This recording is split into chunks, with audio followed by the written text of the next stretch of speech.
Bonjour et bienvenue dans cette vidéo de présentation des nouveautés de JSOLEX 1.8. Alors pas mal de nouveautés dans cette version. Je vais commencer tout de suite en traitant une vidéo rapidement. Donc je vais faire le mode traitement complet. Et on va tout de suite voir une des nouveautés qui est en fait un changement au niveau de l'interface. Donc avant, dans le traitement du logiciel, toutes les images apparaissaient sous forme d'onglets ici, sur la ligne du haut. Et il pouvait y avoir beaucoup d'onglets suivant les types de traitements que vous faisiez, en particulier si vous utilisez les scripts. Donc ça pouvait vite devenir le bazar et puis difficile à voir. Donc maintenant, en fait, dans cette version, tout est regroupé par catégorie. Donc on a une catégorie reconstruction, une catégorie brute, catégorie traité, etc., etc., etc. Et donc par exemple, si je vais ici dans l'onglet traité, on voit en fait que j'ai deux sous-onglets ici avec l'image traitée sur le continuum, et puis l'image traitée qui nous intéresse probablement plus ici, qui est celle traitée avec l'offset 0, et donc qui est l'image finale que l'on veut obtenir. Donc en fait les images ici sont triées par décalage de pixels. Donc on a la version 15 pixels qui est ici, parce qu'on a demandé en fait dans le traitement template à avoir une image du continuum. Euh, Si vous souhaitez savoir en fait précisément quels sont les traitements qui ont été faits sur chacune des images qu'on voit, en fait on peut aller à droite, ici il y a un onglet métadonnées, et ça nous donne des informations. Donc par exemple on va savoir que pour cette image, il y a eu une rotation à gauche qui a été faite, la correction des bandes, donc transversalium, la correction géométrique de l'image, le découpage automatique pour que ça soit un carré, et puis l'amélioration de contraste clay.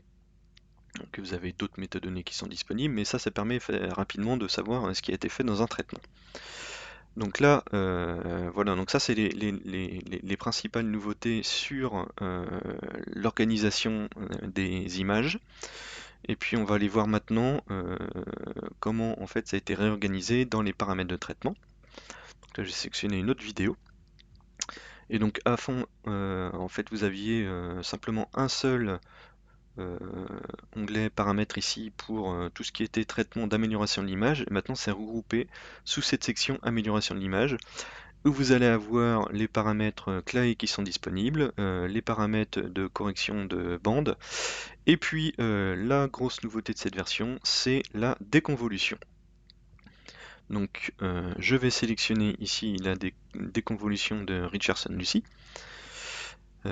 Voilà, et puis je vais passer directement à un traitement complet. Donc on va voir le logiciel qui travaille. Donc là l'image, la vidéo est beaucoup plus grosse que la précédente, c'est pour ça que ça prend plus de temps. Elle doit faire 2 Go 5, quelque chose comme ça, mais ça reste relativement rapide. Et donc là on voit la reconstruction qui est en cours. Je peux m'amuser en fait à changer d'onglet pour voir la reconstruction en parallèle suivant les décalages de pixels, ce qui peut être assez rigolo. Voilà, donc là il va bientôt finir la reconstruction de mon image. On voit que c'est pas un cercle parfait, hein, mais on va aller corriger tout ça. Et donc toutes les images vont être disponibles maintenant. Et on voit qu'ici j'ai la déconvolution qui est en cours, donc c'est un traitement qui est plus lourd, hein, mais on va obtenir une image qui va être beaucoup plus propre. Donc là je vais aller comparer les images, donc je vais prendre la brute. On voit que c'est un patatoïde, hein, quelque chose qui n'est pas très rond. La version corrigée, donc là si on regarde les métadonnées, on voit que j'ai eu simplement la correction de géométrie qui a été faite, plus le découpage, hein, réaction de bande, mais là ça y est, j'ai mon cercle, mais l'image reste un petit peu floue. Il y a voilà, des zones qui sont un petit peu floues. Alors là quand je fais ça, je fais avec la molette de souris, hein, pour les zooms, et puis vous pouvez aussi sur l'image, hein, par exemple double-cliquer dessus, ça va vous mettre le zoom maximum, et si je redouble-clique, pof, ça repasse au zoom pour s'adapter à la taille de la fenêtre. Donc quelque chose assez pratique plutôt que jouer sur le curseur qui est ici. Voilà. Mais donc si maintenant je compare avec ma version traitée, et bien voilà, la version traitée avec déconvolution est beaucoup plus propre. Enfin beaucoup plus nette, on va dire, hein. On voit clairement la différence entre les deux. Donc là j'ai la version traitée, et maintenant j'ai la version traitée, donc qui va avoir la déconvolution plus clay qui est passé derrière. Et donc là, on a une image bien propre, et c'est, encore une fois, c'est un seul scan. Donc si vous faites plusieurs scans et que vous utilisez ça, ça peut être intéressant parce que vous allez pouvoir faire du stacking et avoir une image qui va être encore plus propre à la sortie par exemple d'AutoStacker. Donc ça c'est vraiment, je pense, la plus grosse nouveauté de la version 1.8, c'est cette déconvolution qui est faite, en plus évidemment de la réorganisation des images. Et puis je vais vous montrer, donc si vous connaissiez pas les scripts, je vais vous montrer ce que vous pouvez faire aussi avec les scripts, par exemple pour tester les différents paramétrages euh, de, de, de- de déconvolution par exemple. Donc là, script, si je lui dis image 0, ça veut dire donne-moi l'image au décalage de pixel 0. Donc voilà, je lance. Et voilà l'image qu'on obtient. Et donc là, comme c'est un script, en fait, l'image n'est pas retraitée derrière, donc il ne va pas y avoir l'amélioration de contraste ou de luminosité. Donc là, je vais simplement rajouter un linear stretch qui va me dire essaye de prendre toute la bande possible des valeurs pour l'image et on va obtenir une image qui va être beaucoup plus claire. Donc déjà, voilà, on obtient ça, mais c'est ni plus ni moins que notre image brute ici, pardon, image corrigée ici, c'est exactement la même. Donc on va voir linear stretch, image 0, donc du pixel 0. Donc maintenant, ce que je vais vouloir voir, c'est est-ce qu'on peut appliquer une déconvolution. Donc oui, je vais faire RL décon. Donc RL, c'est pour Richardson Lucy. Et donc si je précise rien, ça va être les paramètres par défaut. J'exécute. Donc là, ça va prendre plus de temps, hein, puisqu'il est en train de faire la déconvolution. Donc la déconvolution, c'est une opération qui est coûteuse. Et donc l'image est un petit peu mieux. On peut comparer les deux. Elle est plus nette. Donc on voit, donc elle perd un petit peu en luminosité, mais si je zoome sur l'image, on voit clairement, hein, par rapport à la version précédente, si on essaie de comparer les deux, on voit clairement, par exemple, que les détails ici sont plus fins. Donc là, j'ai fait la déconvolution, et puis je peux m'amuser à changer les paramètres. Donc par exemple, à mettre donc 2.5 pour le rayon du PSF, 2.5 pour le sigma, et puis au lieu de faire les 5 passes de base, je vais passer à 10 passes, et puis on va voir si on obtient une différence sensible ou pas. J'exécute. Là, il est en train de travailler en tâche de fond, et je vais avoir mon image qui va apparaître dès qu'il aura fini. Voilà, elle apparaît. Et puis donc là, on va pouvoir comparer, donc par exemple sur cette région-là, entre la version précédente qui est ici. Voilà. Donc, bon, pas de différence sensible dans les deux cas. On commence même à voir qu'ici, il y a des défauts qui apparaissent, hein. Il y a des petits points qui commencent à apparaître, des points ronds. Donc là, c'est les petits points ronds, c'est clairement que la déconvolution va un petit peu trop loin. Donc 10 c'est trop, 5 c'est pas mal. Voilà, mais c'est le genre de choses que vous pouvez faire avec les scripts. Essayez, si les paramètres par défaut ne vous plaisent pas, vous pouvez vous amuser à changer tout ça. Voilà. Et dernière chose, dernière nouveauté de cette version 1.8, je ne sais pas si vous aviez vu donc, dans les onglets qui sont sur la droite, donc vous avez pour chaque image, vous avez l'histogramme, hein, qui s'affiche. Donc suivant si les images sont en couleur ou pas, l'histogramme change évidemment, hein.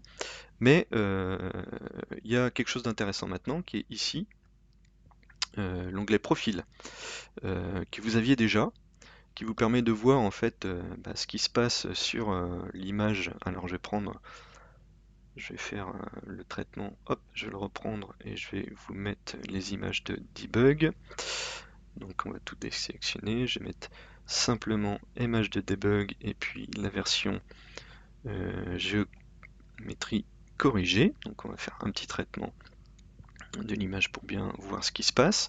Donc là ce que je vais faire, c'est vous montrer comment en fait on va pouvoir traiter une image à partir de ce graphe là. Donc là il me reconstitue, je peux aller sur l'onglet debug. Donc voilà, donc le graphe que vous voyez en fait c'est le graphe qui correspond à l'intensité des raies qui sont visibles sur votre fenêtre de capture. Évidemment, comme il me rajoute des images au fur et à mesure, ça switch. Donc là, j'ai mon image avec les différentes raies, et donc ce que vous voyez ici, c'est l'intensité des raies en fonction de la ligne et donc du pixel shift. Donc là, la version centrale, ça correspond ici au creux qui est ici. On est sur cette ligne-là, d'accord? Mais il y a des choses qu'on voit là. Il y a une ligne là, il y en a une ici, et donc c'est les creux qu'on peut voir ici. Donc on peut se dire, tiens, qu'est-ce que ce serait si je traitais l'image ici, avec un décalage de pixels? Donc là, je peux simplement cliquer sur le petit nœud, lancer traiter, et il va me refaire un traitement. Au lieu de le faire donc sur cette image avec le décalage de pixels 0, ici ce que je vais voir apparaître, c'est l'image mais avec le décalage de pixels qui correspond à ce creux ici. Donc une autre raie d'absorption.